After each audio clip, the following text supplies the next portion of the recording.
Connaissance. Oh là, quel gros mot.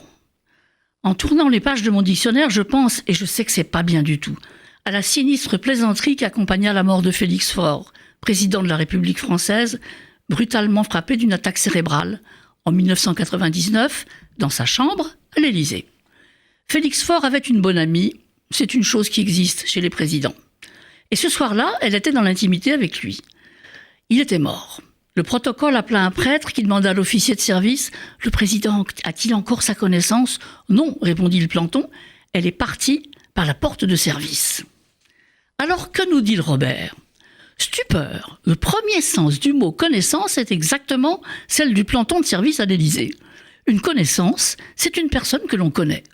Le terme utilisé par le prêtre, la connaissance, la conscience, n'apparaît qu'en 1650 avec deux expressions – perdre connaissance, tomber sans connaissance, ce qui signifie que la personne qui tombe n'a plus le contrôle de son esprit, ou plus précisément, selon le Robert, celui qui n'a plus le sentiment de son existence. Enfin, il faut dire que là, le président Félix Faure, il ne l'avait plus du tout. Mais au sens de l'évanouissement, on perd conscience, on perd sa subjectivité, son esprit est dans les pommes et son cerveau est menacé. Mais où est passé le sens noble du mot connaissance, son sens philosophique ? Plus loin, non ? Ben non, pas du tout. Pas du tout dans le Robert. Alors on parlera plutôt de l'étude, celle du Talmud. Le Gaon de Vilna disait « Le but de l'étude, c'est l'étude ». Ça, j'adore ça. On parlera du savoir et de ses 1001 dérivatifs.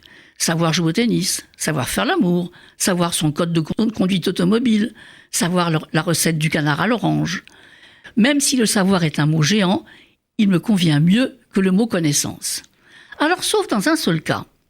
De connaissance, on tire connaisseur ou connaisseuse au centre d'une trilogie moderne qui comprend spécialiste et amateur.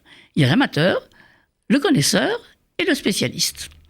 Et si j'aime beaucoup ce dérivatif du mot connaissance, c'est parce que le grand poète russe Maïakovski, pour évoquer l'audience d'une pièce de théâtre, parlait du cercle des connaisseurs.